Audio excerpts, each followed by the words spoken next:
MP হয়, মন্ত্রী হয়, চেয়ারম্যান হয়, তারা এই দেশটা শাসন করে, দেশটা লুটে ফুটে খায়।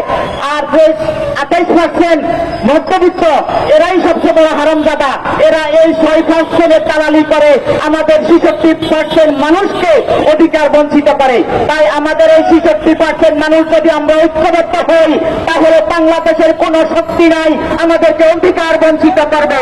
তাই আমাদেরকে আমাদের ন্যায্য যৌক্তিক দাবি আদায় করতে হবে। আমাদের এই 66% মেহনতি মানুষকে ঐক্যবদ্ধ হতে হবে। সংগ্রামী বন্ধুগণ, আপনারা জানেন যে আমরা বাংলাদেশের প্রত্যেকটা পরিবারের 60 জন মানুষ, কর্মক্ষম মানুষ, রাষ্ট্র দ্বারা নির্যাতিত হয়ে নিপীড়িত হয়।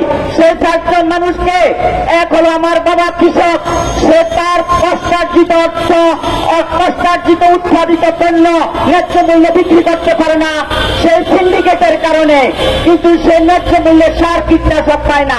আমার বাবা সেই রাষ্ট্র কর্তৃক নির্যাতিত নিপীড়িত হচ্ছে। আমার বোন গার্মেন্টসে চাকরি করে, সে কিন্তু তার ন্যায্য মজুরি পায় না। আমার আরেক বোন দেশের টাকা সচল রাখার জন্য বিদেশে যায়, সেখানেও তারা নির্যাতিত নিপীড়িত হয়। আমার আরো প্রায় চাকরির জন্য দেশে দেশে ঘুরে, কিন্তু ঘুষের কারণে চাকরি পায় না। সংগ্রামী বন্ধুগণ, এইভাবে রাষ্ট্র আমাদেরকে নির্যাতিত নিপীড়িত চালিয়ে যাচ্ছে দীর্ঘদিন। আমরা 66% মানুষ ঐক্যবদ্ধ হলে কেউই আমাদেরকে দাবিয়ে রাখতে পারবে না। সংগ্রামী বন্ধুগণ, আমরা মনে করেছিলাম যে দলীয় সরকারগুলাই শুধু আমাদেরকে নির্যাতন নিপীড়ন করে, অধিকার বঞ্চিত করে। আমরা মনে করেছিলাম যে এই দেশে যদি একটা নির্দলীয় নিরপেক্ষ তত্ত্বাবধায়ক সরকার আছে, তাহলে আমাদের খেটে খাওয়া গরিব মেহনতি মানুষের অন্তত মুক্তি হবে। কিন্তু দুর্ভাগ্যের বিষয়, বাংলাদেশের যিনি শান্তিতে নোবেল পুরস্কার পেয়েছেন, তিনি এখন বাংলাদেশের রাষ্ট্রের প্রধান।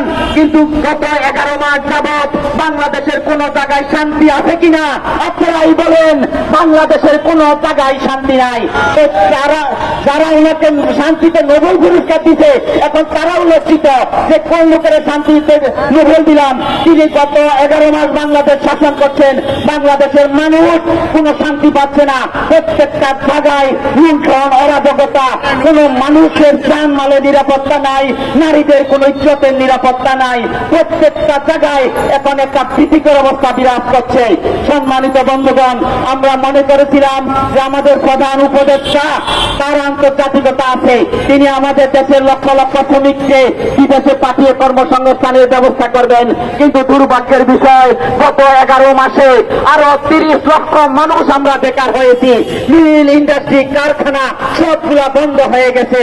কিন্তু তিনি তো আমাদের জন্য কোন কর্মসংস্থানের ব্যবস্থা করতে পারেন নাই। তাই এই জনগণ এখন আর এই অন্তর্বর্তী সরকারকে চাচ্ছে না। জনগণ চাচ্ছে যে এই দেশে একটা যেন নির্বাচিত সরকার হয়, অন্তর্নির্বাচিত সরকার, অন্তত এই লুটেরা সরকার থেকে অন্তত কিছুটা হলো তাদের দায়বদ্ধতা থাকে।